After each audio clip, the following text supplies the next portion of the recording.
of Europe, South America on Facebook, facebook.com/Pan-African Television, youtube.com/Pan-African Television. Do well to join us.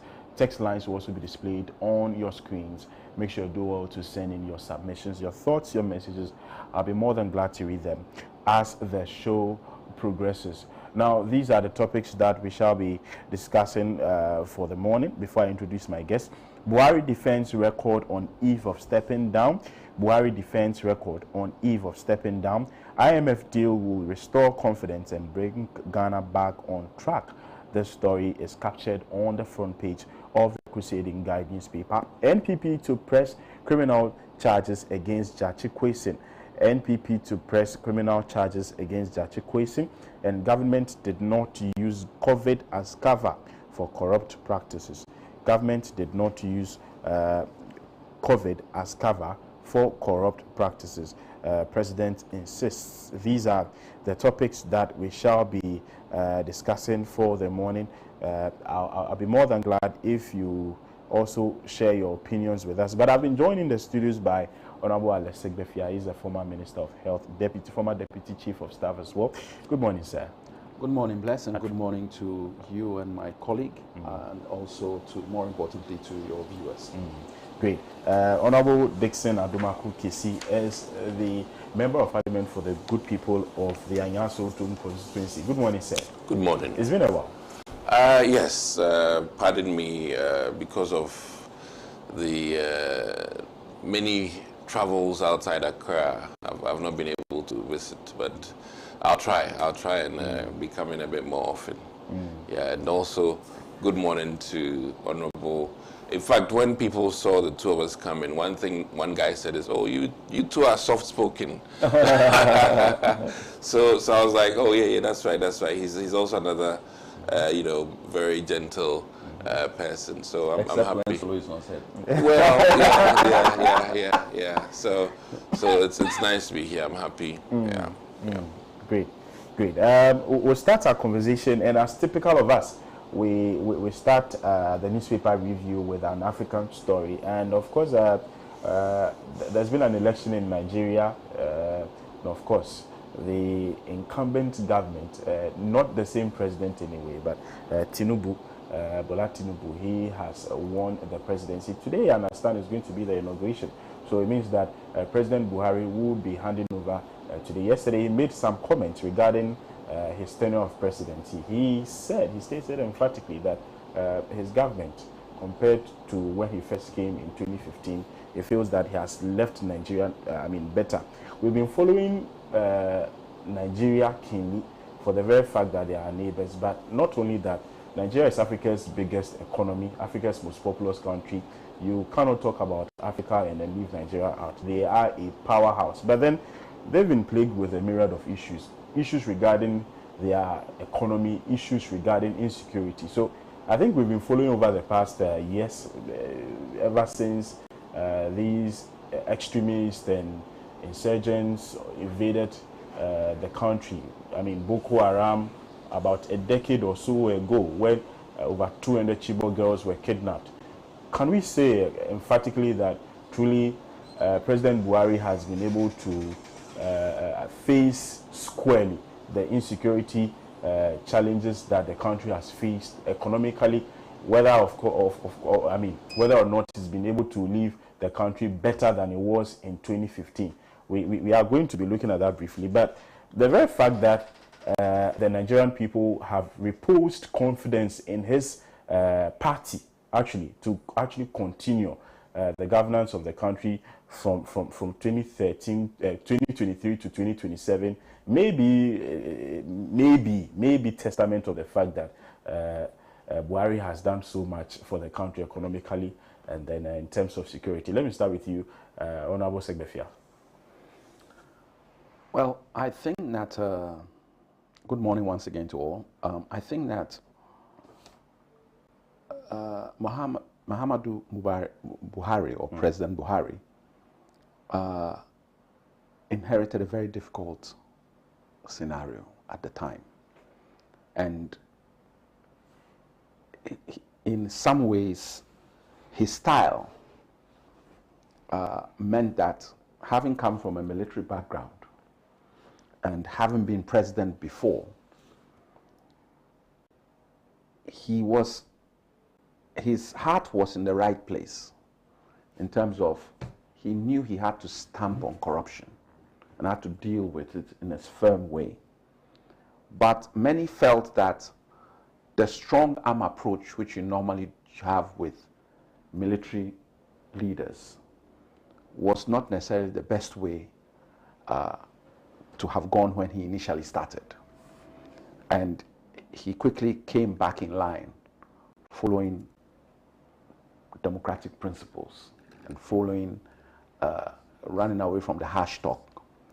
But as a result of that, he was aware that, or he had a clear mind that the systems that existed were not the best systems in Nigeria. So let me put it bluntly, there were bad systems in Nigeria. And he wanted to use a big bang approach to change it. One thing about a bad system is that a lot of people put emphasis on the word bad, whereas the emphasis should be on the word system. Because a system means that it is working, not necessarily in the best way, but it's working. So what you need to do is know what to change and how to change. And if you try to change a bad system wrongly, you create chaos. And there was a point where things were really getting out of hand because he tried to do too much too quickly. Fortunately, his vice president is very knowledgeable on these issues, and the people he had chosen to work around him rallied round, and he began to use different formats. Nigeria is also a very complicated country, far more complicated than Ghana. And so the kind of challenges he faced, we can only think about, but not necessarily say we understand them completely. Having said that, there are those who would judge him differently on many aspects. Nigeria has gone through a lot of economic difficulty for a country that is used to having petrol at its fingertips. The prices of fuel and where they got to is an issue. I'm happy to see that he was able to pass two very important bills on transition with regard to ministers and governors, and then subsequently presidential, which would give for a smooth transition. And we must commend his government for the kind of transition that has occurred, because it has all gone seamlessly as far as I can see from where I am. And there will always be a few hiccups, but the handover has been quite seamless. What is interesting about their system is that there has been enough time between the election, even if there had been another election, there's been enough time for the handing over process. And maybe Ghana must begin to look at some of these transitional provisions. You remember in our time, we tried to pass a law that shifted the date of the election by 1 month back, from the 7th of December to the 7th of November. On the last day, it was shut down in Parliament. But that was just to create more time for handing over and transition in case you had a runoff, etc. So there are good lessons that we can learn from that. But in terms of their economic situation, in terms of their social situation, jobs, the full youth unemployment, they have quite a bit of work. Food happens to be one of their success stories in a way, because food is quite cheap in Nigeria. That's the one thing that they seem to have to be able, considering their numbers, they're still able to produce quite enough food to feed themselves and even to export. So more emphasis should be put on there, because if you've ever been to Nigeria or certain parts of Nigeria, their fertile land is second to none. They have really, really rich land, and are also able to deal with a lot of cattle issues, etc. So I think that they can actually become the food basket for not just West Africa, but have the potential to feed the whole of Africa if they really want to put their minds to that. Oil has a way of making sure you are guided in a different direction. But on his, I think the jury will be out for a while on his legacy or what he has really done for Nigeria. And then people will start punching into various things. But let's give them credit for one thing. It has been a peaceful transition. He has done his tenure. He has handed over power. There hasn't been any upheaval. Yeah. There are court cases pending. And that is a sign that their democracy is growing.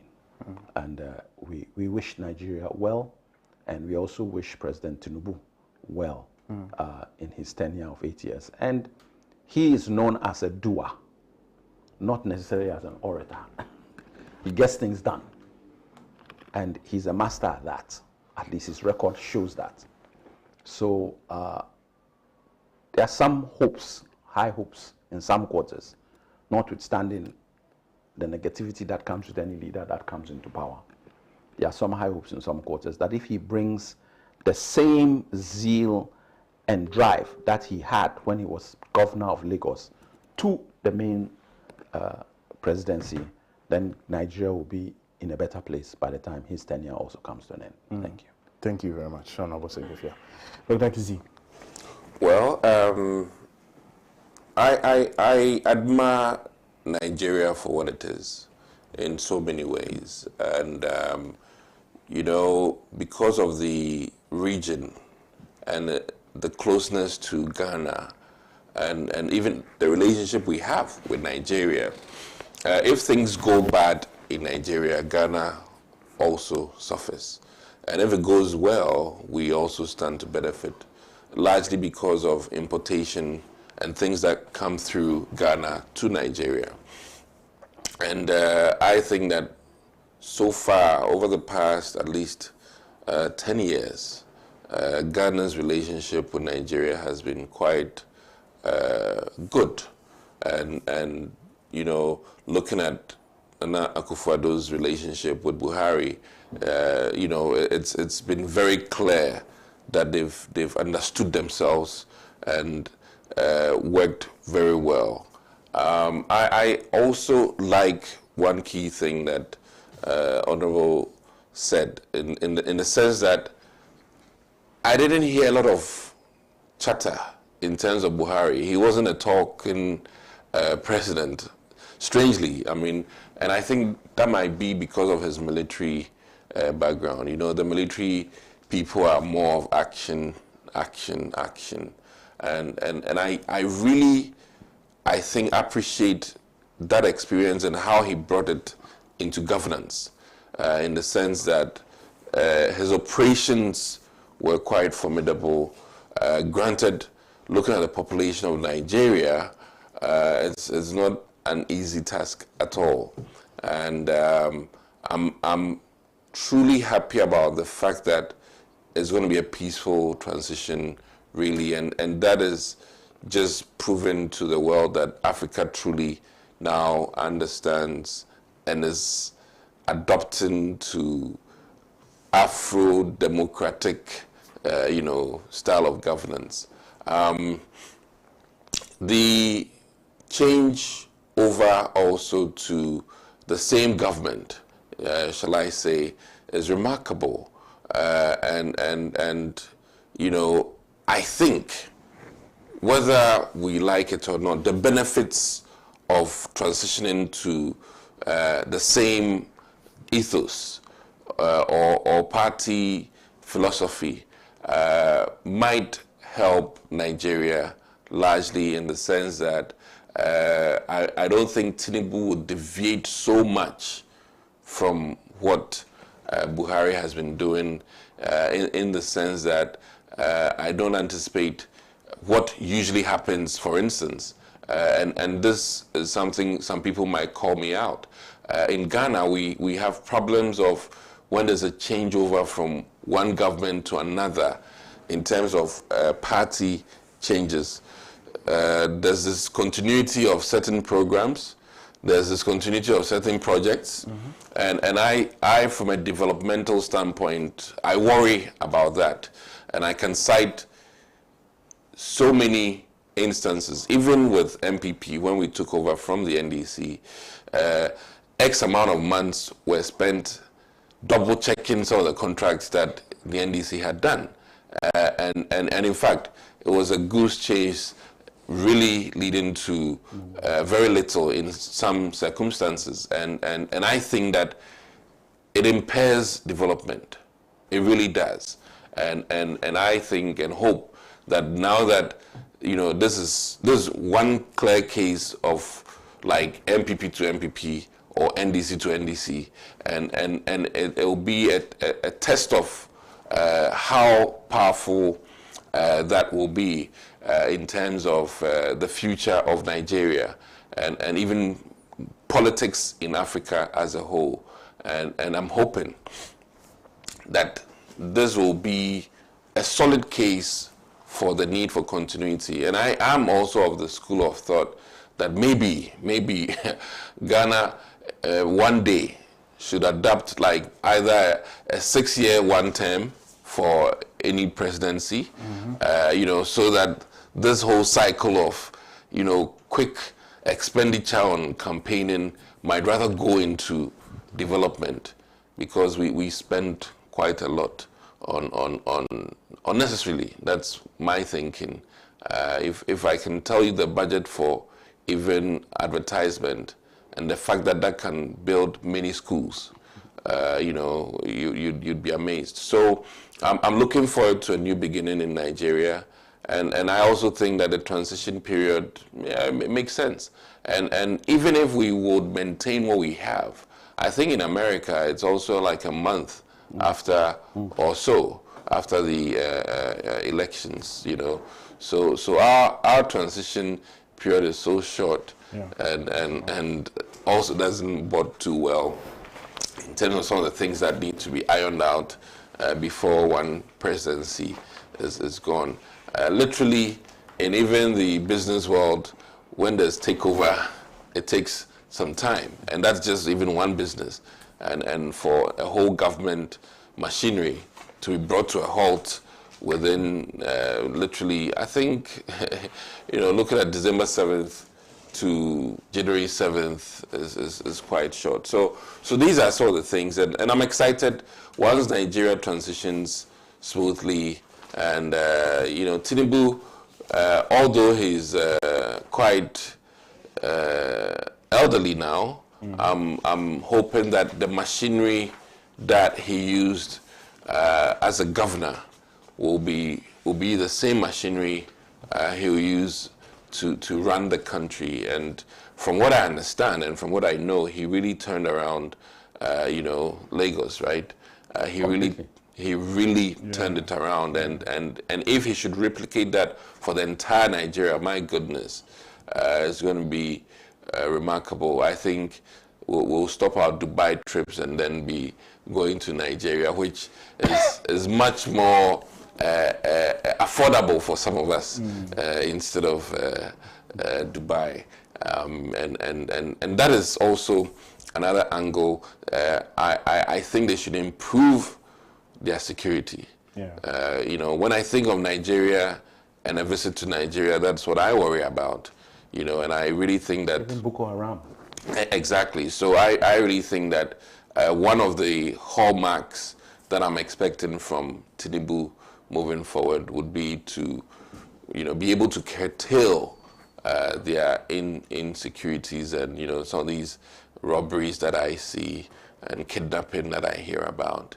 And once they can do that, it can up their investment visitations and things like that. So that is my contribution or comments about this. And if I had the opportunity to go for this, you know, I would have loved to, because this is a very wonderful event to go and look at some of the colorful African traditional outfits. I think Nigeria has some, of the most fantastic culturally wise, and what fascinates me the most is their women and their their head wrappings and things, which I wonder how many hours they take to do those things. Yeah, but prepare in advance. Yes, but it's really nice. So I'm hoping that this is like our coronation, and it should be captured that way on BBC and many other platforms, so that we sell the culture of Africa. And I'm hoping that our President Akufo-Addo, I'm hoping that he's already there. Oh, wonderful. But everybody appears to agree that this election petition is an exercise in futility, something that is going to amount to naught. Everybody seems to agree that, the Labour Party and the other parties that have decided to, contest the election results in court, this is going to be a fruitless exercise. And today is that crowning moment for, President Bola Tinubu. And then after this, nothing is even going to materialize from the election petition. As for politics, nothing is wasteful. That is what I've come to believe in. Even the process of healing, in terms of the pain of a loss, this will help. And I've been there before, in 2012, when we got knocked one way or the other. It was useful in terms of like re-campaigning, and I think 2020, the NDC experience, their court visitation, I think, was just for helping heal the wounds.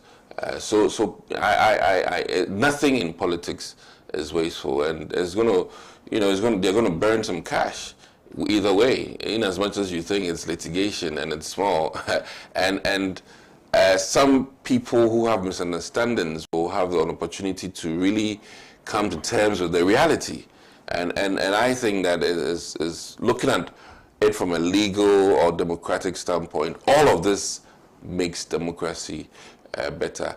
If they are not heard, they might rather take to arms, which isn't good. So that platform that the country gives them to be able to air out their grievances is very important. And even in negotiations, if you don't allow your opposing faction to air out, it's not good. So airing out is a very significant thing from a political, democratic standpoint. I just think that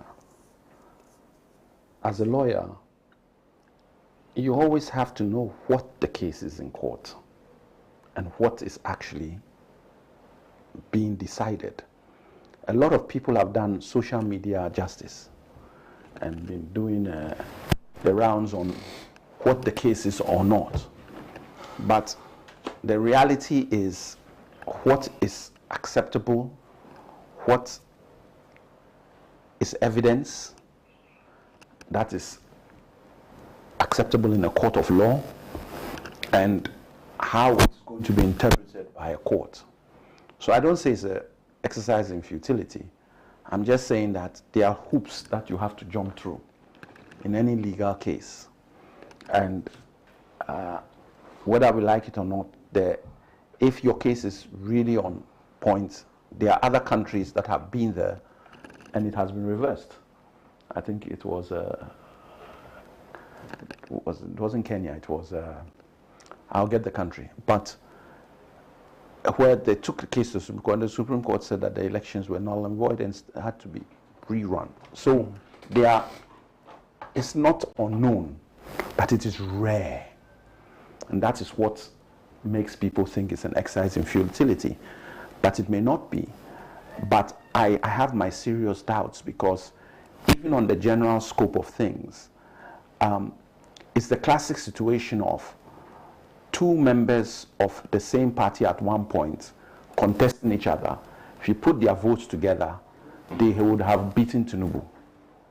But they had gone to two separate parties, and now there's a loss. So it doesn't sit right. If they had been together, Tinubu would not have won. He didn't have that clear majority. So it begs the question as to really, was there a rigging when you have divided your front? It's because everybody knows that the gentleman who, the PDP, actually had ruled, and this is another point you should know. PDP has ruled Nigeria for a 16-year period, not even 8. So they have a history of already people going beyond 1 term, 2 terms, 3 terms, 4 terms. So they have the history, and they knew where it took them to. Because at a certain point, if you don't have good checks and balances, people think they are never going, and they act with impunity. And that is what led the oil minister, the lady in question, to have so much court cases and the kind of money that was going on. So they are also bad experiences of longevity, because it creates a sense of yes, exactly. So I think should always be a balance, and actually you should be judged on your record and see where you are at any given time. But I am clear that the strength of Tinubu, even when he was in the governor, was he has the gift of picking the right people for the right job. And that most of the people, so I think a minimum of 4 who were ministers under Buhari were from Tinubu stock. And a lot of governors are people who he has worked with or used in his administration, even because don't forget he was leader of the party of APC. So he has been in governance in the last 8 years. In fact, APC as a political party is his brainchild.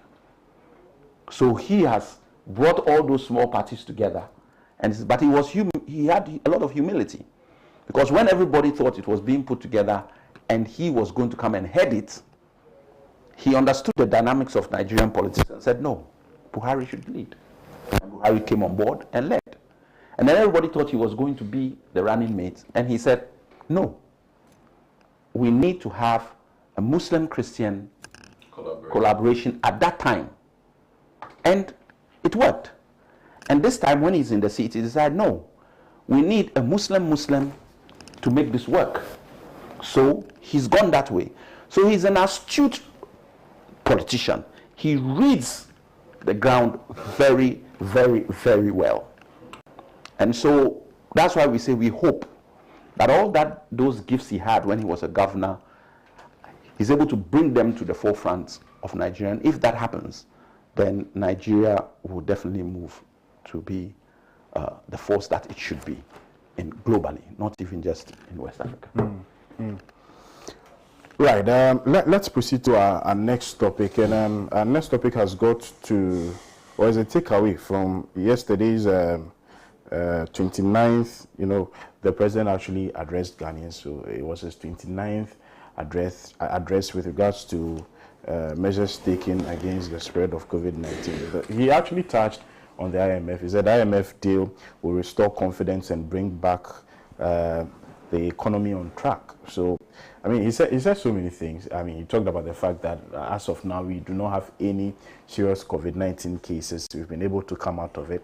Then he spoke about the IMF, which he quite stressed that it was a decision. It was very difficult for him to have taken that decision, especially having gone the last time. I think it was in 2017 or 28? I think it was in 2017. We went to the IMF in 2015 for a 4-year period, so we were going to finish in 2019. 2019. In fact, it was a 3-year period extended by another 2 years. Another 2 years. So I think it was around 2015. Okay. We went. So it was in 2019 that. Yeah. Okay. That's when the Gyakye party, was that. Yes. But but that was for Eurobond, eh? Okay. I think. Yeah. It was a Eurobond, this thing, even though people are linking the two. It was a Eurobond. Okay. But I see. But the president has actually, reiterated his confidence in this deal, saying that it's something that is going to restore the economy back on the right path. And of course, he also spoke fondly about the fact that it's going to let these international partners have confidence back in the country. So that's been the discussion. But then again, the National Democratic Congress has been of the opinion that this IMF deal is not going to, necessarily solve our problems. It's going to only be for a period of time. The president quite acknowledged that. He said it wasn't something that is going to entirely take us out of it. But then, which other policies ought to be implemented in order to ensure that it's not just going to be a 1 year thing? Because I don't know what government would come into place next on the 7th day of January 2025. I don't know, but it appears that whichever government takes over, and this has been commentary from the National Democratic Congress, is going to suffer. Is that the case?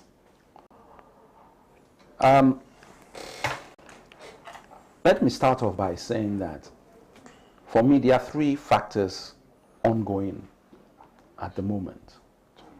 One is, how do you boost confidence with all the people within the system, that is your banks, your business community, etc., and then without the system, your development partners, etc., etc. And your actions and what you do to help get that confidence.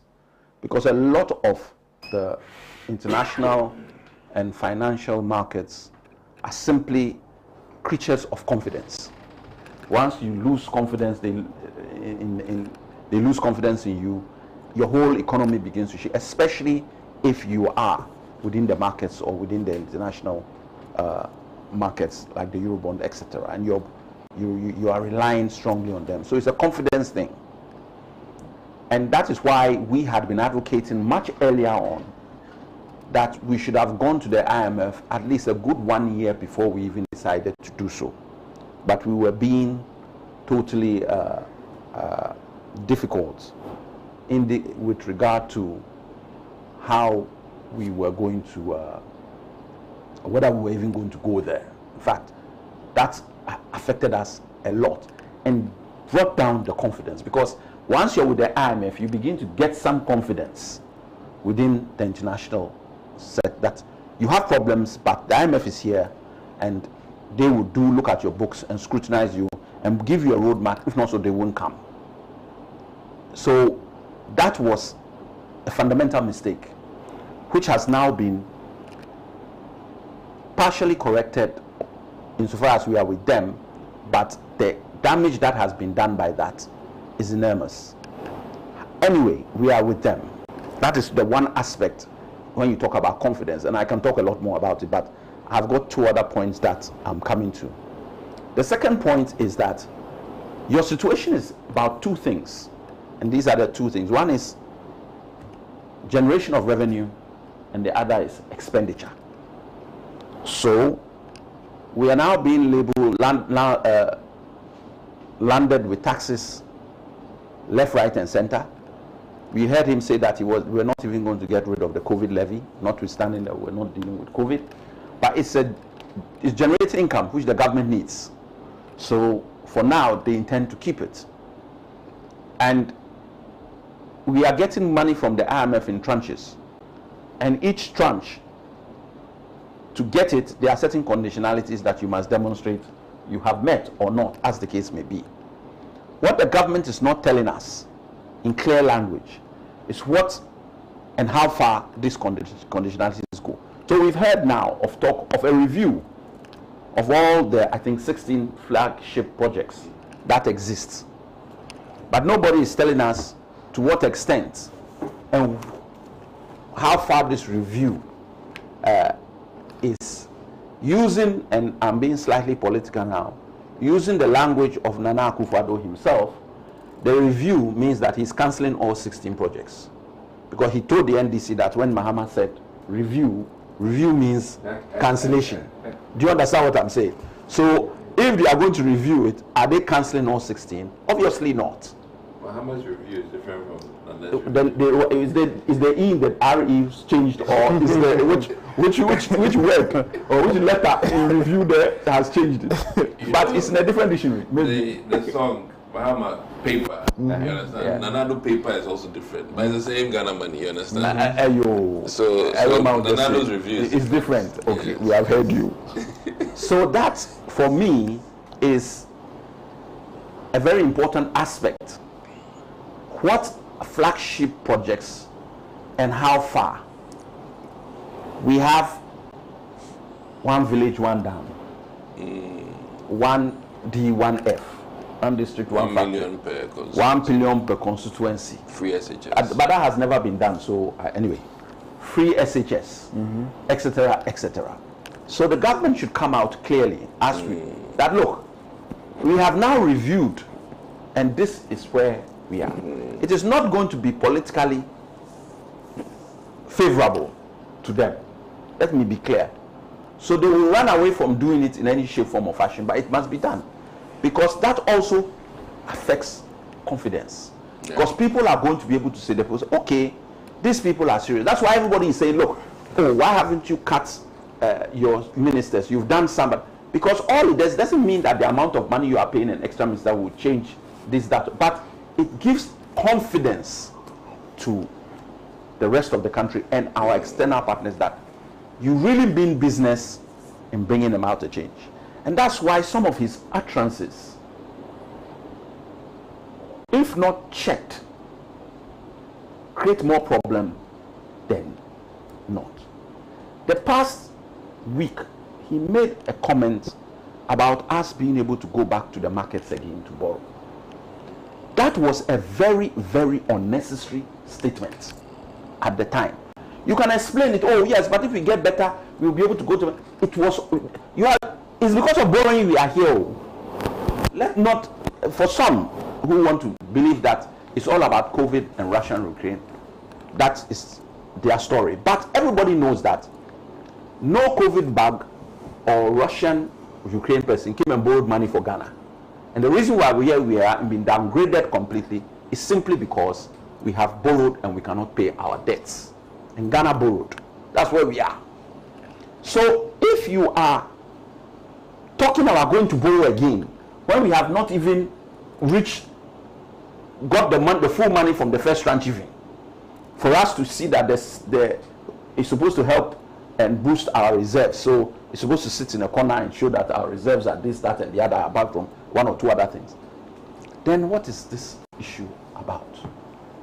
We have a big problem. You don't have to make statements because that reverses the confidence that has been built by even you going to the IMF. So the language changed a bit more about we are not out of the woods and we are in the trenches. Out of the trenches in the state of the address to the nation on that occasion. There's an aspect of the state of which should also have been left out, but was in. And should only come in if there were clear-cut guidelines as he gave in his previous decisions about that. And that was about the 111 hospitals. So that was also, I'm told, in the statement that was read with regard to the 111 hospitals. But there was no clarity on that. And that is not a flagship project. It was a promise that was made in a State of the Nation address, but has become a flagship project. And we are still waiting for the first hospital to be opened. You'll be there. We'll invite you. I won't even come. I want you to invite me when you're on number 50. Don't invite me on number 1. You understand? Because we've done hospitals before. It's not a new thing. But we didn't give those type of timelines and we didn't misbehave with it and use them as a political thing in the way this has been done. And that's what is irking a lot of us. You don't make those type of promises when you know that they're actually not capable of being achieved in the timelines that you gave. Oh, but I mean, we still have from now till... No, 18 months is gone. He told us 18 months. In fact, he told us 12 months for 88. But you know, the president has actually commissioned I think is it a harbour at Elmina. Yeah. And the chief even cried. You know, he commissioned a what? Is it a fishing harbour? And the Efficient Harbour is a hospital. No, but I'm only saying that if he has commissioned and I mean, to be fair to the president, when he actually cut short for the commencement of the construction of the project, Mahama was there, former President John Dramani Mahama was there, and he actually didn't, from his utterances, he didn't believe that it could be done. So yesterday the president did, and then he actually referred to Mahama as the perennial flag bearer of the National Democratic Congress, which I had a problem with, though. I mean, by the way, because for somebody who had actually contested the flag bearership of the NPP for like 4 times, I mean, I had a problem with that. But I mean, he has done it. Bless. Yours is a complete deviation from what I've said. So, but I'm only saying that if he's been able to, if he's been able to do that, do what? So you are saying that all these promises MPP has done.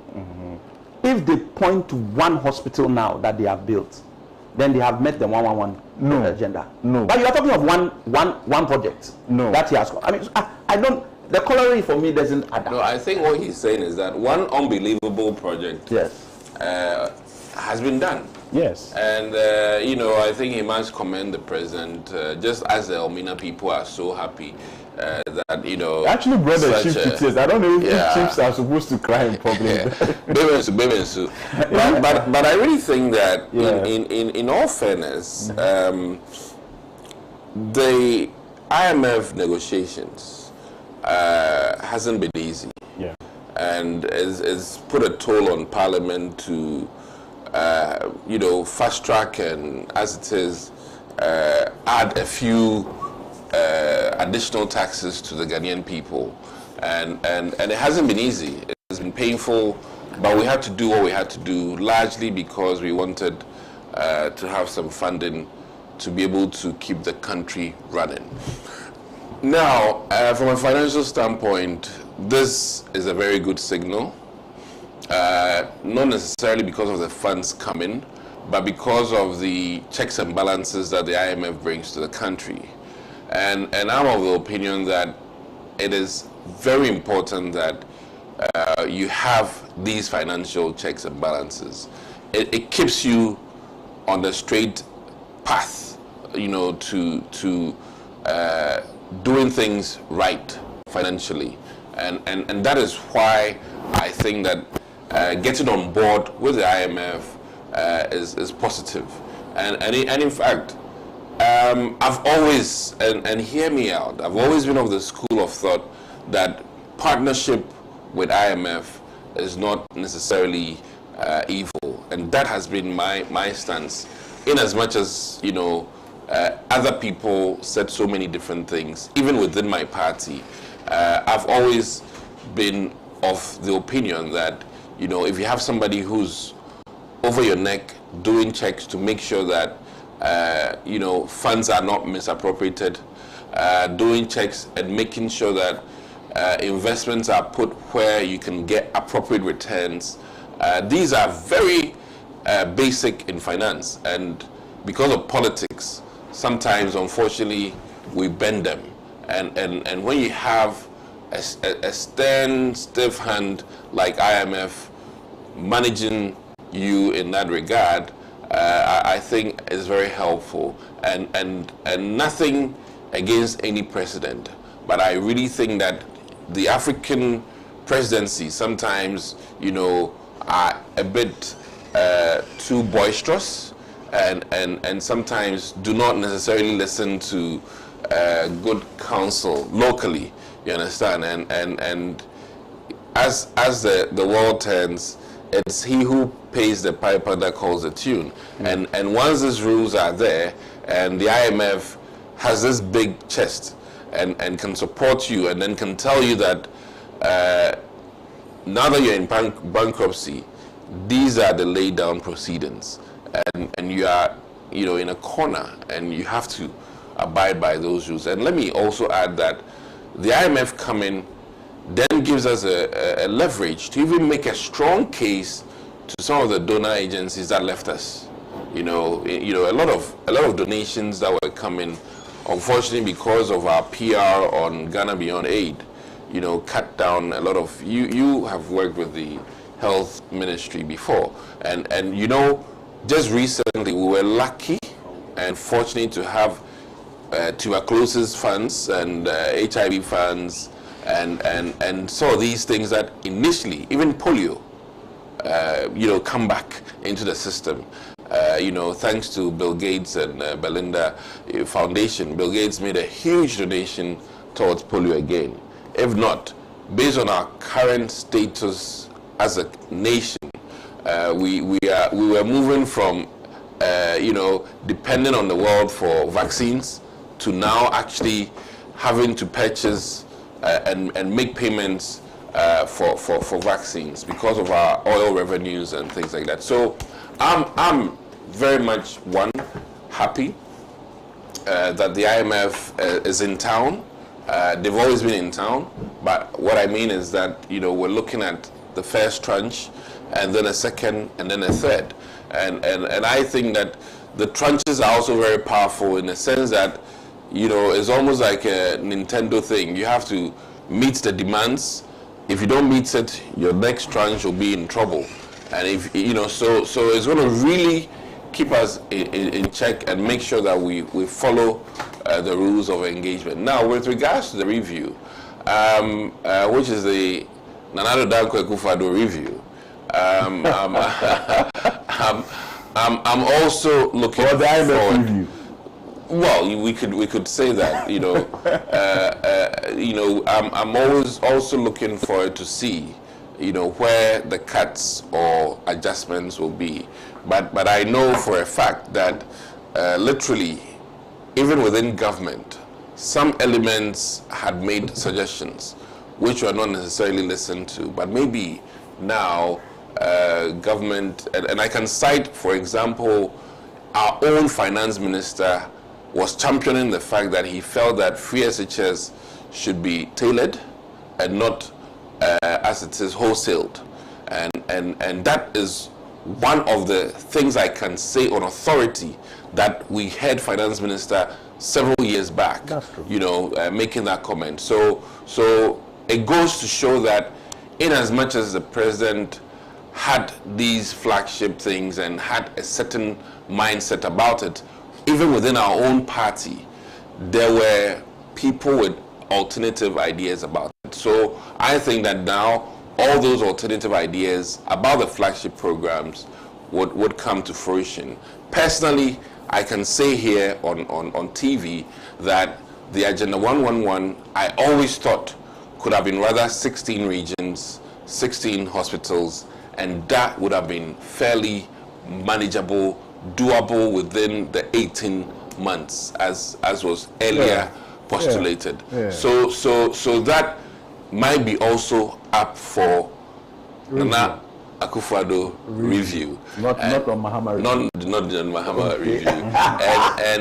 And that is my take on some of these things. And I what I don't like is abandoned projects or projects that take too long.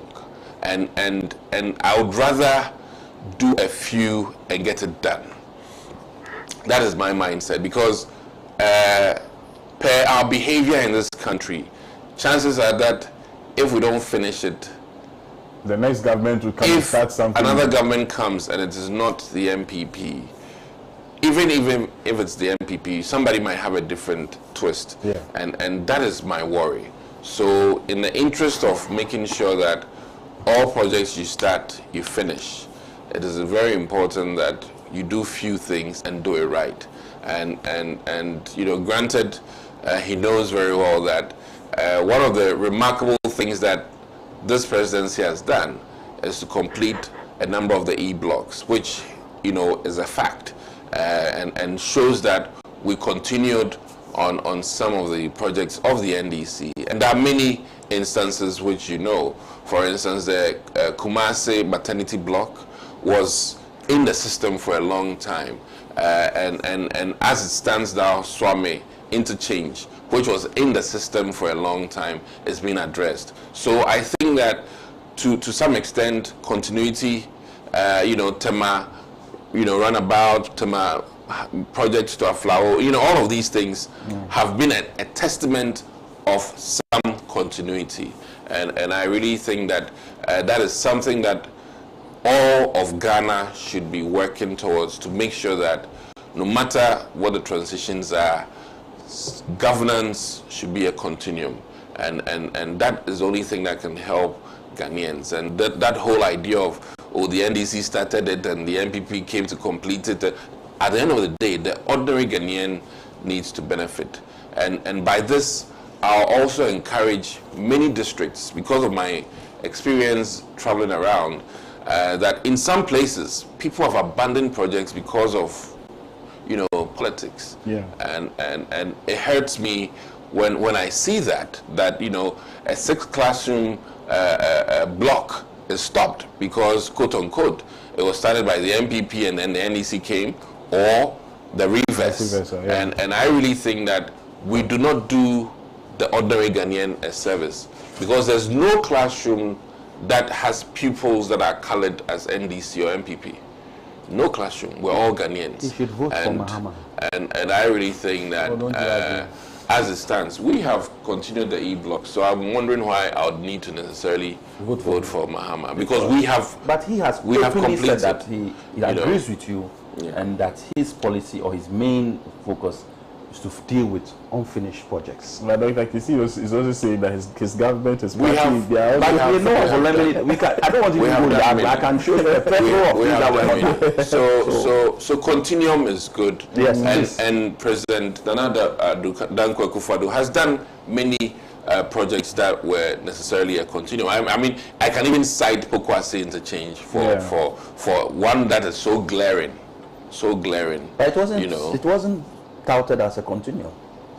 Oh, I don't think it has actually made moving from Kwabena to your constituency so easy. Not even just, but you don't understand what I'm saying. Yeah. No, but I really think when it was it was done as an MPP project. No credit was given. That's how it was touted. I must say you have to shout and shout and shout. I must say that the change to a 4th tier was an MPP agenda. God bless you. Which you know. So I'm just saying that at any rate, there are many projects. This Harbour London sites, a lot of them were also started by the NDC, but actuated or implemented within the MPP era, and that is why governance. We have that work to do to make the citizenry aware that, listen, government is a continuum, and if we don't get that right, we always have to prove what is NDC and what is MPP, and the N1 fantastically, as you know, when Kufo started, Mills came and finished, and the governance will always be like that. Freedom. Yes, exactly. So Nana Ghana Gas in the West for that. Oh, it hasn't helped the situation at all. No. Up to now, Terminal 3 hasn't been commissioned. Oh, but it's been used why? Very well. And commissioning necessarily, isn't the well with. Commissioning isn't everything, is it? Okay. It's the usage that matters. But if you want to commission, I think that shouldn't be a problem. Is it right that when we come and projects are done, so if it wasn't important, why did we have to commission KVIP? What's it called? His name, our late President Mills. If commission was, we should have left the Bui Dam. We should have left the N1. But it has an importance. One, for the people who gave us the money to do it, because that was the compact loan for the N1. So commissioning has its place for a number of reasons. And you guys used to commission so much. Even the Kaswa, when it was phase 1 crowd, we commissioned, phase 2 we commissioned.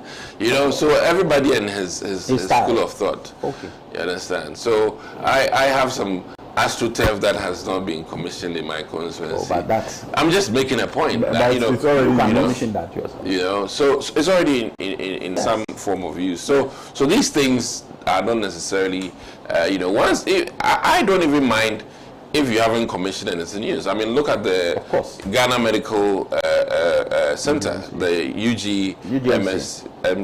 Yes, it's in use. It was commissioned. And commissioned, and fantastic. Yeah, you understand? So when it was done. So these are. There's a phase 2. Phase 2, which yes. is ongoing. So we like. So these are all, very Ridge was commissioned twice.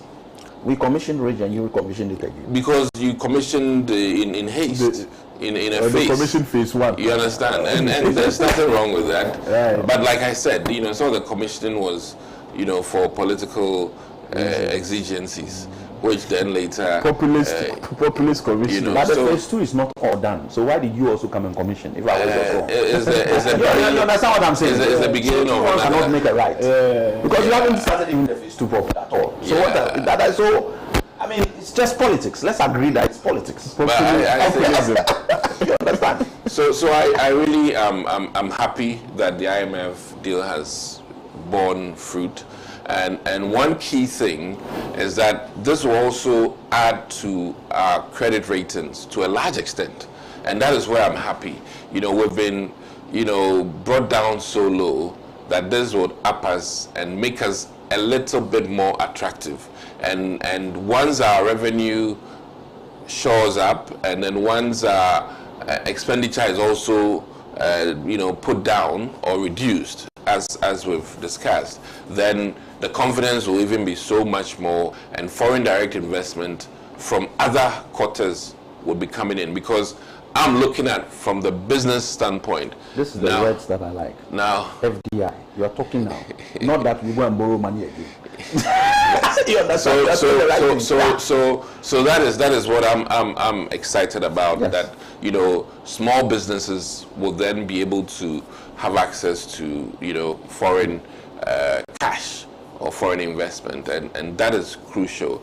And if and let me say this, if I was with the managerial team, the language moving forward will be how to move small businesses or private business to take center stage in lifting Ghana out of our conundrum, because it is the businesses that move the industry, and the industry is what moves governance, and government revenue comes through two things: loans and taxes. And if your businesses are booming, if the environment is good and they are making the revenues, then you government too can enjoy no fuel in terms of the taxes. So I really think that the narrative post the first tranche now should be focused largely on private sector and how to make private sector take us far. If you look at the likes of Apple's revenue is almost several trillions of dollars. Yeah. And that is, we need Ghana's Apple, we need Ghana's General Electric, we need Ghana's these industries that can then make Ghana move forward, and that is what I'm personally excited about, and I'm hoping that the finance ministry or trade and industry will now be pushing this agenda of private enterprise, because that is the bane or the backbone of any government. Yeah. Great. Anything to add? No, I interjected enough, so he allowed me. So apologies. Right. Our next topic is closely linked to yesterday's address to the nation. It says government did not use COVID as cover for corrupt practices. Oh my! President insists. This is something that the NDC has been talking about several. They've been citing that is a leaked voice recording or audio tape where a certain parliamentary candidate for the Saginawi constituency said that each parliamentary candidate was given, I think, is it 50,000 Ghana cedis or so. I mean, the NDC has continuously made reference to that, as well as some other things, saying that government accrued so much from COVID-19, but used it on frivolous expenditure. They also cite the very fact that the president was spending so much on his travels and a whole lot. Now the president is saying that no such thing was done, and that COVID-19 money was not used for any such thing. Let's also dissect the issue of the National Democratic Congress. There hasn't been any proper audit, and I've seen the finance minister present what's supposed to be a COVID audit to Parliament, but it doesn't particularly tell you what was used. I mean, what amount of money was used for what. For instance, we say we spent 56 million Ghana cedi or so to feed Greater Accra and then Greater Kumasi for 2 weeks. It didn't detail what amount of food was bought, what exactly was bought. So for me as a journalist, it wasn't pretty detailing enough, if you ask me. Well, I with your permission, I think I'll jump on this one. I'm watching. Yeah. Listen, I must admit, in all fairness, during war times, things are a bit berserk. That is one key admission. And you see, we have the luxury of time now to look back and then either decide whether those decisions were right or wrong.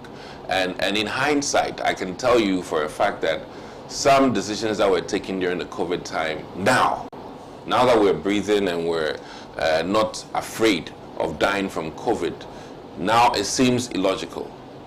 But I can tell you that when you are a father or a mother and your child is sick or under the threat of dying, you will spend and spend and spend. And in fact, if you're not careful, as a health administrator, sometimes this will even cost you as a hospital, in the sense that you might do things that are unnecessary, things that are extraordinary. And I have to admit that during the COVID era, as we sit here, we know many schools have hand sanitizers that if we had wished, and I can say this from a financial standpoint, that those hand sanitizers, government may not have procured in those quantities if we knew COVID would come down as fast as it did. I can also cite this facility that was bought or refurbished in Adaku, or what's the name? Adaklo. Yes. That clearly, now if you look back, the facility was never used, inhabited, or put to use for what it was meant for. And that I can say for a fact, is one of those expenditures, though it is budgeted and accounted for. Now that we're looking, and the fact that we haven't used the facility, it puts a question mark. So these are the realities. But I really think that the key thing is that, like I said, in war times, some things are exuberant. In wartime, some things are done in excessiveness because of the calculations of logistics and all of that. So that aspect. Now, when you come to this feeding thing you're talking about, in all fairness, warm meal packs were distributed. We saw them. But accounting for that won't be as easy. As we sit here, look at the challenges we have with even school feeding, which is well structured and even supposed to be paying out appropriately. Even look at that. It's difficult. So I am one of the opinion that, during during the heavy burden of COVID and so the measures that were taken in terms of, literally medically arresting people at the airport, putting them in hotels for 10 days, 14 days, the quarantine, all of those expenditures, were a bit in excess. And you can now, it's almost like you put somebody in quarantine, do multiple tests, and they all come out negative, and you say that it was a waste. No, it wasn't a waste. These were all very crucial, critical measures that has brought us to, and we got results. We got results, and I'm looking at the results as a positive, in the sense that many people did not die, and in the sense that many people are now living, and as the president rightly said, as for the lives of these people, when they lose them, we cannot do focal about it. But as for the economy, when all is said and done, we can do something to lift ourselves out of the conundrum. And as it's playing out now, it's so clear to all of Ghanaians that the economy was on its knees, but we're bringing it back up. And the President, Nana Akufo-Addo, had to do all he had to do during the COVID era to make sure that lives were not lost. If many lives were lost, my same brothers and sisters of the NDC would have been on our necks about the lives that have been lost. And my heart still goes out to the families who lost people. My heart also goes out to hotels that lost a lot of money. My heart goes out to airline staff members who were laid off. My heart goes out to a lot of industry that was brought to a halt. Yesterday I met one young man who came to me. He was doing printing type job, and all of his 2 stores he had to close down because there were no funerals, no engagements, no outdoorings, no and all those weddings that people would do decor and things like. So the brunt or the adverse nature of COVID is so real and glaring that, if I tell this young man that, oh, COVID didn't affect our economy, he'll stare at my face and say, Doc, are you serious? I closed down my 2 stores that were running and making me money from weddings and funerals and engagements, and you are telling me that COVID wasn't real? Doc, I'll be happy about that. So clearly, the ravaging nature or the economic, medical ravaging nature of COVID is so real, and former health minister cannot run away from that. In as much as his party tries to make it sound like COVID wasn't real and it was, much to do about nothing, COVID still remains something that is so real. And I think that it is not surprising that now we're living and breathing, and we can now worry about how much the oxygen cost, how much the respiratory care we gave cost, and the fact that we think it was a waste. That is how I see it as monumental, and kudos to the president for helping Ghana in that sense, and Ghana Health Services, and in fact, I think we haven't done enough for our frontline workers, and I would hope that in the wisdom of things, granted that people say, hey, you're going to spend more on COVID, in the wisdom of time, the president can do something in terms of remuneration to these frontline workers or health workers and make them happy for what they've done for Ghana. It was nice to see some awards given, I think not too long ago, to the likes of Henry Korte and some rich doctors, and I was happy to see that, including, I think, Dr. Nsian Sari and the likes. Fantastic. But there are many more who were in the boondocks who also need to be recognized. So COVID plus and minuses, overall, we are living today, and we can now be judges. I think the Holocaust and World War II are still even being perused, and this was 1916, and it's still being perused in terms of the cost implication, and COVID, as we sit here today, the true cost of COVID to Ghana's economy will be determined maybe 10 years from now.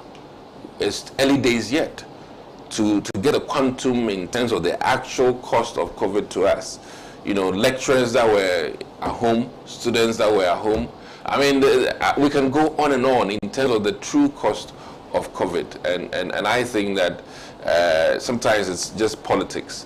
But they know, the people who lost jobs know that COVID really hit them economically. And the MPP even had issues in the sense that people were saying that the COVID relief momo that went to NDC people and not the MPP. And we some of us had to, brief them that, hey, this is funds to help all of Ghanaians, not an NPP machinery. And he knows that women organizers in NDC and party chairman also got it, and it wasn't colored as blue, red, and white.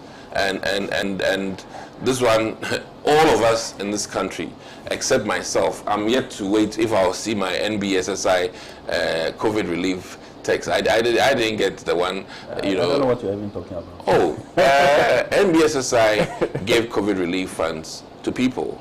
People signed and were given. And I think the Ghana Enterprise Agency lady came to talk about it. But not to everybody. No, but I mean to a large extent. Well, a lot of people did. Bless, did you get that? No, I did not. Oh, you missed out. You missed out. I did not. So out of all three, it is 3-0, unfortunately. But I think some people in Ghana got it. You understand? So Right, thank you very much, Mr. I stand to be corrected by Alex. reading your source might be wrong. the audit report. Okay. Confirms that total resources mobilized for the COVID-19 response over the period from March 2020 to June 2022 was 21.8 billion Ghana cedis.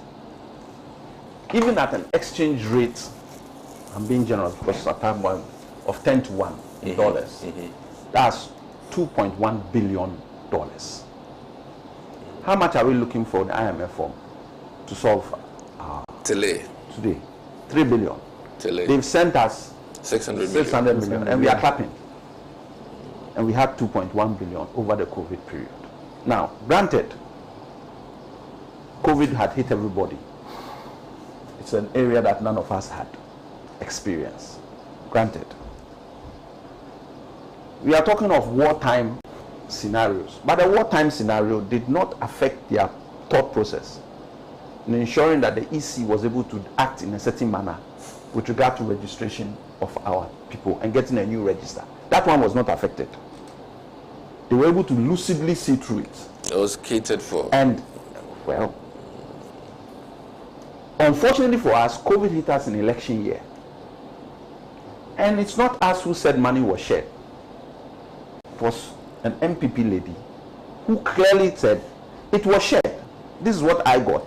And this is what other people also may have had. But her share was this.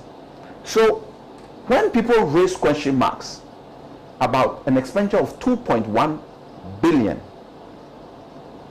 and at one point we had an interest-free loan of 1 billion, either from the World Bank or the IMF, was the World Bank, in that, just bam, like that.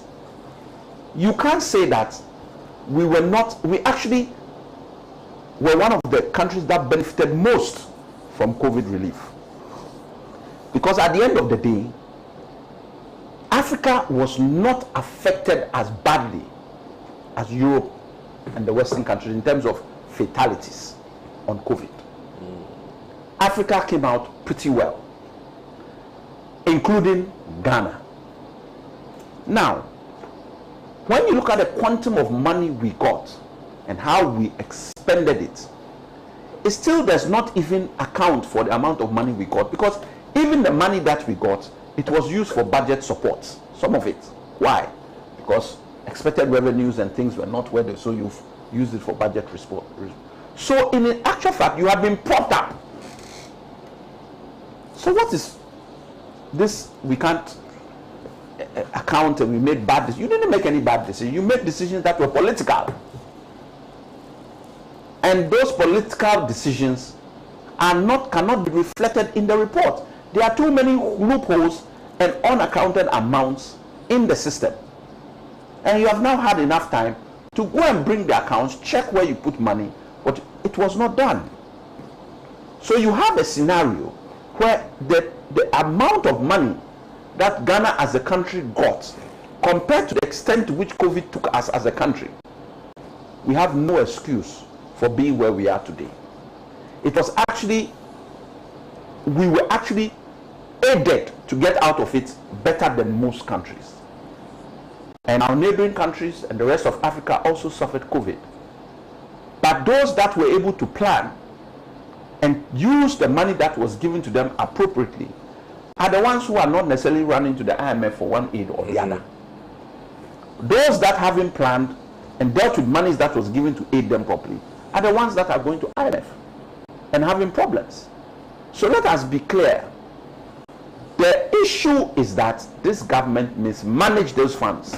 We are not satisfied with the explanation that has been given to the audit report. We didn't conduct the audit report. The audit report was conducted by the... And anytime we had this suspicion for ages, anytime we mentioned it, oh, when the Auditor General deals with his report, then we can talk. So now we are talking.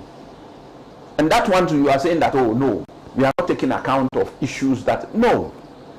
Those funds were mismanaged, just like the economy has been mismanaged. And when advice is given, the advice is not taken.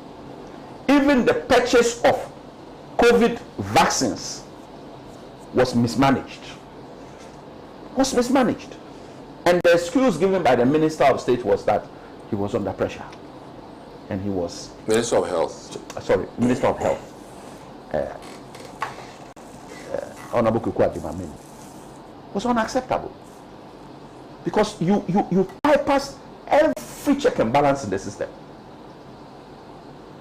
You had no auditor, AG's report on whether what you were doing was right. You had no cabinet approval. You didn't bother to get the thing even to Parliament for them to look at any point. So what type of pressure was that? Can you imagine if this had happened under an NDC government? I cringe. My feet won't touch the ground. I've been in that chair. You can't go and do that and you are still at post. Well, I think that it's an indictment on the government. There's no excuse or explanation that has been given that will stand the test of time. Or, in fact, posterity will judge us badly on our handling of COVID funds. Not necessarily on our handling of COVID, in terms of processes and things people want to put in place. I haven't said that. There were even issues on that.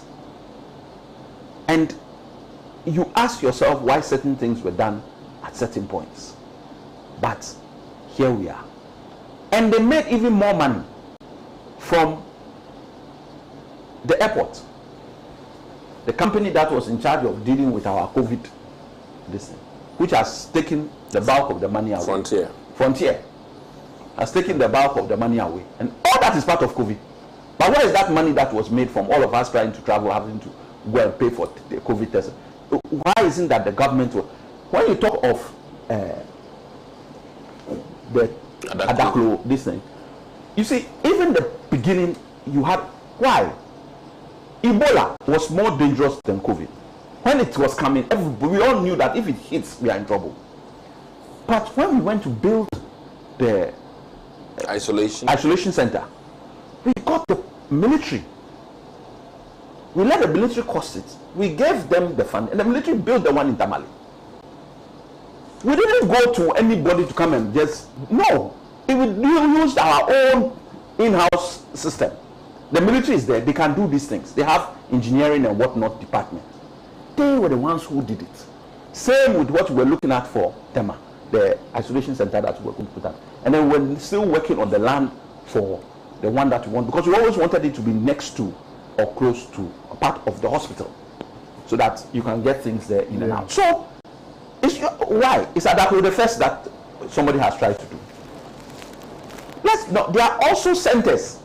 There was a state-of-the-art center that was built near the airport when the Ebola people came. And look, all we had to do was find a way to negotiate with them and just continue and take it over. It's gone. It's gone. There are so many things. They have just... Anyway, look, we live to see, but for me, the explanation is given for the money that was spent. 600 million, we are jumping up and down.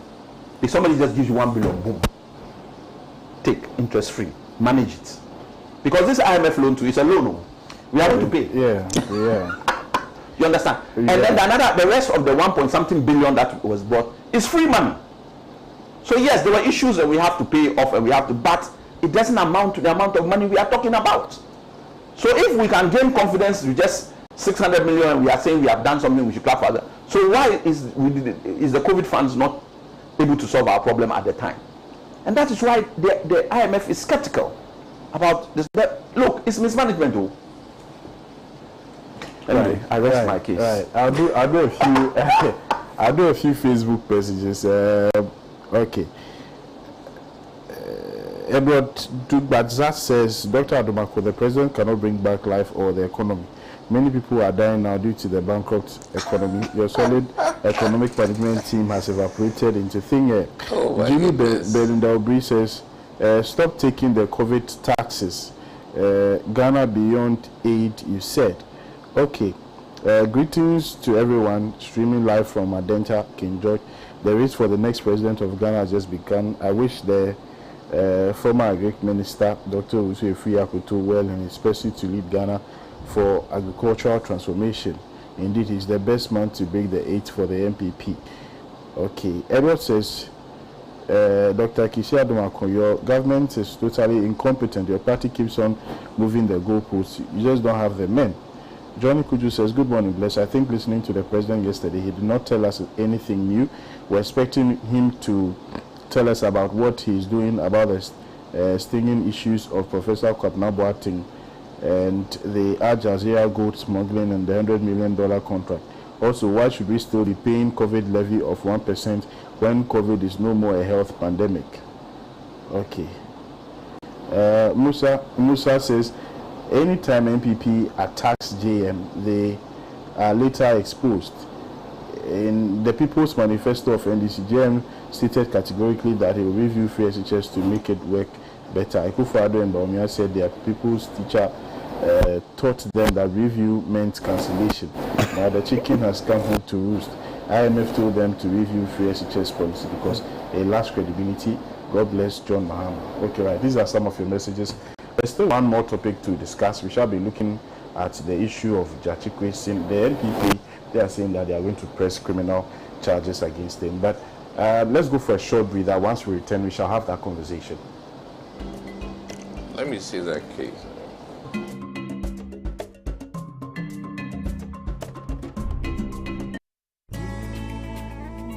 As women achieve power, the barriers will fall. As society sees what women can do, as women see what women can do, there'll be more women out there doing things and we'll all be better off for it. Ladies, it's time for the biggest annual celebration of women. Join us for the 4th edition of the most prestigious Women Empowerment Summit in Ghana. Theme, The Future Can Be Different. Date, Friday, the 9th of June 2023. Venue, National Theatre. Speaking as change makers, Honorable Samuel Okujeto Ablakwa, Member of Parliament for the North Tongue constituency. Honorable Dr. Zaneto Ajiman Rollins, Member of Parliament for the Klote Kole constituency. Sami Ewuku, Director General of the National Lottery Authority. Na Ashoko, Media Personality. Honorable Kojo Opon Nkrumah, Minister of Information. Tracy Owusu-Addo, CEO of Brave Consult Ghana. Portia Gabo, Broadcast Journalist, TV3. Jifatega, Deputy National Women's Organizer, NDC. Araba Kumsin, Broadcast Journalist, Joy News. Hayford Siao, CEO, Ghana Library Authority. Kate Addo, PRO, Parliament of Ghana. Judith Kato Anderson, CEO, 2927 Restaurant and Event Center. Inspirational speakers, Honorable Shelley Ayokobochi, Minister for Foreign Affairs and Regional Integration. Yao Nsakun, Executive Vice President, Unilever Ghana and Nigeria.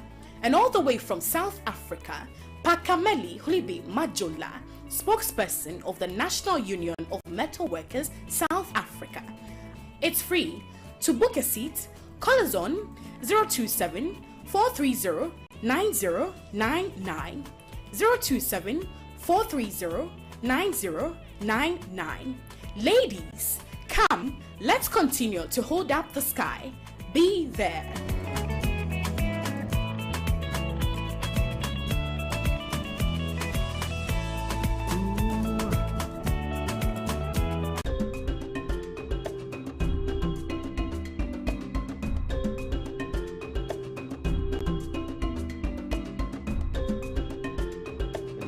Right, welcome back from that short breather. If you just joined us, you've missed so much, but there's still one more topic to go. It's got to do with the, should I say, former member of Parliament for Assin North? Yes, Honorable Gyakye Quayson. Already I've seen flyers. The National Democratic Congress, I've seen some of your party members share flyers of him, of the former member of parliament for Assin North, Gyakye Quayson. And I've heard members of the party, some leading members of the party say that should there be a by-election, which of course there's going to be, should there be a by-election in Assin North, it's the same Gyakye Quayson that the party is going to present. But I mean, his absence in parliament has been very much felt, especially on the minority front, with regards to the passage of the new tax bills, the 3 new tax bills. If he were present, it would have been 137. But I mean, so it goes to show the importance of that one particular member of parliament. But I mean, the court has decided that at the time he filed to contest that particular election, he was a dual citizen. I mean, he wasn't purely, I mean, a Ghanaian. He was a Ghanaian, I think a Canadian as well. And so, like you stated off air, it is a case still in court. Criminal charges have been pressed against him. I know you wouldn't want to get into that because that could be contemptuous. But then let's look at how important that one member of parliament, Gyakye Quayson, should be to the party's cause, especially in the hung parliament. But also, just about 18 months more until this parliament draws to a close. Honorable Segbefia. The first and foremost, I think that the reportage is inaccurate. The fact is that Mr. Gyakye Quayson, or Honorable Gyakye Quayson, has been charged. He is in court already on criminal matters. So when the author is being given the statement of the MPP is going to charge Gyakye Quayson, I think it's wrong reportage, or if it is correct reportage, then the person who was speaking is not clear of how the law works. The only person charged with the duty of bringing criminal proceedings into our courts is the Attorney General. So a private person can bring it, but it could not proceed without the Attorney General taking it over. And if the Attorney General takes it over and is not happy with the case, they have a right to withdraw it, and that's the end of the matter. So the Attorney General is the one that is vested with that power, and he has exercised it. So any statements I'm making now are not necessarily about the merits of the case. I accept this in court. I'm talking as a lawyer of 20 years standing, namely as a prosecutor. When you want to prosecute a case that is brought before you, there are 2 things you look at. The first thing is that there should be sufficient evidence to give rise to a realistic prospect of conviction. So you look at the facts of your case and say that, look, based on this, I'm going to run it. There's also a second criteria you must always bear in mind, because you're not a persecutor, you're a prosecutor. There's a big difference. You're not there to persecute people, you're there to prosecute them on behalf of the state. Justice. Justice is what you are looking for. And so the public interest criteria is key. Breaking it down in its narrowest form, you have offenses which are committed the moment you create the act. There's no need for mens rea. Yeah. In other words, once you go to commit the offense, you are liable. So you're in a traffic, it's a red light, you're standing, an ambulance is behind you, siren going, you go into the red light zone for the ambulance to pass. You've committed an offense. As a prosecutor, do you prosecute that person? No. Because he moved for the ambulance to pass through. And even the ambulance driver has committed an offense because he's gone through the light. But he's driving the ambulance in case of an emergency, and therefore it is accepted that there's an exemption to that position. So it is not every case that you prosecute. You look at all the facts, and even if you say there's sufficient evidence, you must look at whether the public interest demands a prosecution. There's a big difference between the case that is in court now and that of Sikande. Sikande was an MPP MP who fell foul of the law almost in the same way. But there are 2 fundamental differences. One, At the time Sikande swore as a MP, and at the time they were voting for Sikande as an MP, he was a dual citizen. At that time, no two ways. To add, excuse me to say, insult to injury, he was using the other passports even as an MP. That's what actually brought it to light. So he has now an MP, he's using the British passport, and he also had a Burkinabe passport. So this is somebody who was actually actively using and had taken absolutely no steps whatsoever to rescind his position as a dual national. The case of Gyakye Quayson is very different. At the time when he was going to he was preparing to come, he filed a year before the elections for withdrawal. He would have got it, according to their timetable, within 3 to 6 months. COVID kicked in. It took them almost a year before they were able to process his papers. So he got the process paper in December or late November. He was reported to the EC, which is the second most important aspect, the referee. And he took all his papers to the referee and say, I'm told that I cannot contest. This is this and this and this. And the referee is aware of the law because the referee is part of the case that brought that issue up. So the referee is up. There's no ignorance of the law, is no excuse. But in this case, you are even aware of it because the instruction. So you knew the time when he should have filed, and you said no. In this case, go and contest. Go and contest. The EC told him, go and contest. So it does not mean that the law may not have been breached. But as a prosecutor, do you sit back and look at someone who has taken all these steps to recluse, to make sure that he can be part of the process? Do you look at that person who, at the time when people were going to vote for him, he was a full Ghanaian? The date of election was 7th of December. He had already given the certificate, everything was present. He was a Ghanaian. At the time he went to swear that I'm an MP, he was a Ghanaian. So the two most important aspects that gave him that power, he was not in breach. So even if you say that the law says, you as the prosecutor must look whether it's in the public interest, especially when you know that it is a live issue in our parliament. The Parliament of Ghana is looking at giving the right to people who are dual citizens to even become MPs. It's a live issue. It hasn't gone through the debate or anything. So, do you prosecute such a case? And my humble opinion is, no, I'm not going to. I've given you the facts that I know. As for the merits and means, the court will deal with it. But for me, it is not a case for the court.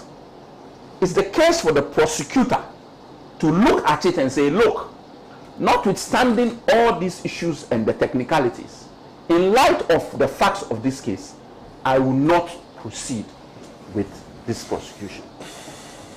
And, you know,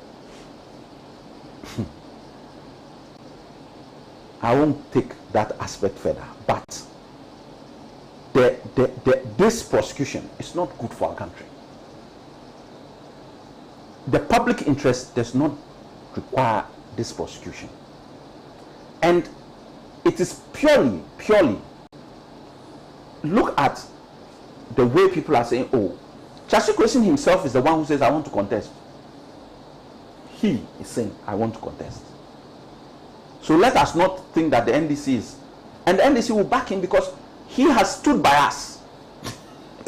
He has stood by us through this difficult period. He has stood by us and we have stood by him. So if Gyakye Quayson is saying now that, look, notwithstanding this threat that is over my head, please give me the chance to go to my people and let the people tell them that it's me they want or it's me they don't want. And let us see. Then we leave it to the people of Assin North to make that decision. But I don't think that, I really think that if Ghana wants to move forward and stop this NDC MP, what's a hung parliament? The pressure, because it's a hung parliament. But why? You have won your by-election, you have got your gentleman, so you're at 138. So I don't look at even the Gyakye Quayson as a stumbling block. At the end of the day, when Gyakye Quayson case and he was removed, this gentleman also passed on. They still had one more. You now have to bring Gyakye Quayson back. At the end of the day, even with that gap, when the ministers were being voted for, did they win by 1 or 2? Wasn't it the taxes that but the other ones that they voted, didn't they win by more? So please, let us understand that. Why? We ourselves, when we were going to pick speaker, they were more at the time. Did you get your speaker or we got our speaker? So sometimes this numbers thing, we put too much weight on it. Okay. Let's put those numbers and things and look at the facts and look at Gyakye Quayson's scenario. This is a Ghanaian. The man has toiled abroad, has retired, has come back home with his funds. His people say, we love you, we are taking you on. You are using a technicality. You have gone through the process. The process says yes, but you know it as a prosecutor.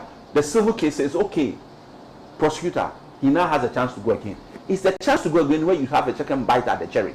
Go and fight it there. If you win, you win. But to prosecute him, no. Right, thank you very much, Honorable Alex Segbefia, former Minister of Health. Lawyer as well, by the way. Well, right. Doctor? Well, unfortunately, precedence is one key thing that lawyers and legal people know. Granted, there's a slightly different situation here, though it's still in that domain, and that may have guided them in making the decisions that they are making. But I like one key thing. If, for instance, death penalty is being abolished and somebody is on death penalty in the same period, leadership have to show that they understand the nuances and make a decision. And in this case, there's a lot of consideration for people with dual citizenship to be able to run certain affairs in this country. And in fact, as it stands now, there are many dual citizen people holding government offices, except for the fact that members of parliament are, exempted. So that there are pluses and minuses, and I think that this case, I haven't looked necessarily at the briefs and the summaries that the judges have afforded this case, and won't be able to talk as such. But I really think that beyond where we are now, I would hope that they'll be guided in doing what is good for the public. Justice is not just about the act or the action that the individual takes, but the backslash and what is good for the public. Very important. And I think that as it sounds now, he's literally pushed democracy to another level, in the sense that you can argue that he put in his withdrawal of citizenship much earlier. I mean, there's so many arguments that can be made, but in legal parlance, the timing, the date when he was supposed to fill a form and indicate whether he's dual citizenship, that is where the crux of this whole matter is. So in his heart, he was only Ghanaian when he was doing it, but on paper, and paper speaks volumes than intent. Or you understand, and that is one of the interesting things that they said, I'll hold you to the letter. And in this case, if we're holding him to the letter, then although his intent was that he's giving up his Canadian citizenship, but in writ or his rights as a Canadian was still holding at the time, and that had not been taken away from him. So as it stands, I think one, he's been deprived of his ability to conduct himself as a member of parliament at the moment. Fair enough. I think going beyond that might be a bit too much. I've never been in support of what happened to Sekende. I've never, and I never will, under no circumstance. I really think that the NDC administration at the time, a bit too much. And he's late now. Yeah. Unfortunately, so. I knew him very well. He was, when I was chairman in UK, he was the vice chair for MPP. MPP. Yeah, and in all fairness, I really think that when somebody gives of himself the luxuries of the other world to really come and serve the nation, this shouldn't be what we should deal out to them. And we also, this is what I'm talking necessarily for the diasporans, we need to send a better signal to the diasporans who want to come and serve this nation after gathering a lot of knowledge, experience in the Americas and in the UKs and in the Germanys to come and help the country.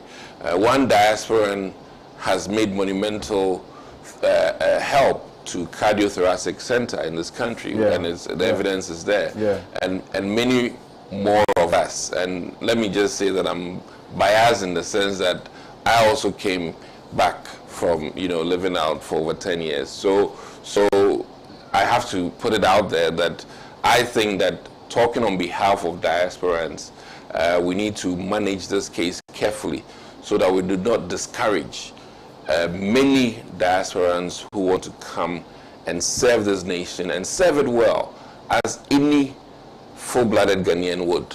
And I must say that, listen, in all honesty, it takes some level of commitment to service to leave the largesse, of Canada, or the largesse of US, or the largesse of UK to come.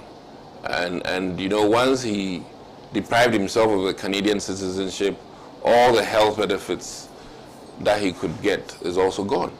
And that is a huge sacrifice, whether we like it or not. And I really think that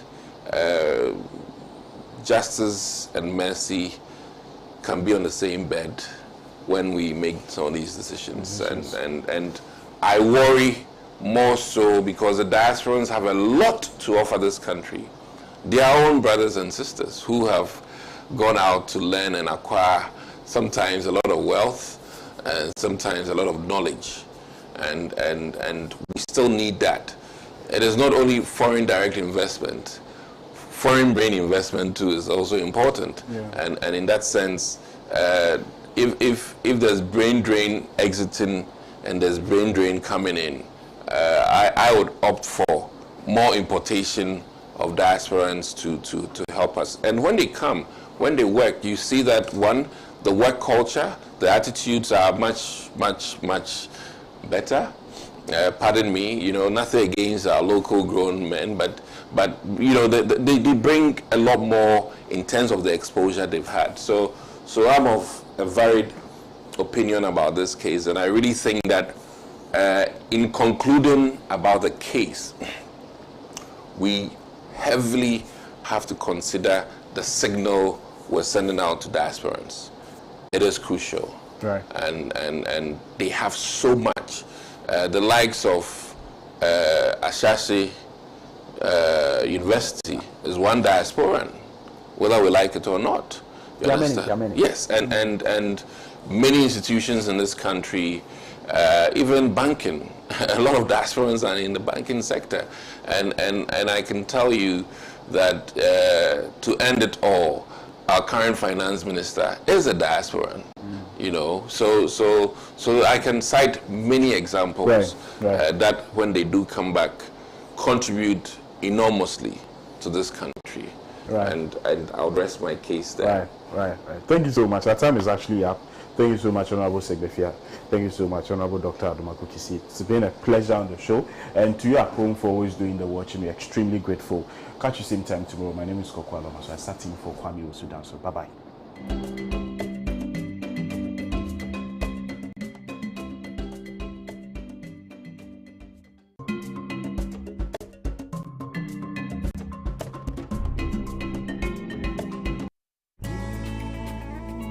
As women achieve power, the barriers will fall.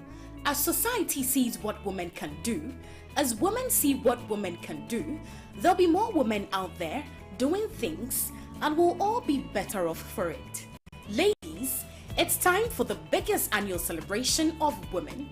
Join us for the 4th edition of the most prestigious Women Empowerment Summit in Ghana. Theme: The Future Can Be Different. Date: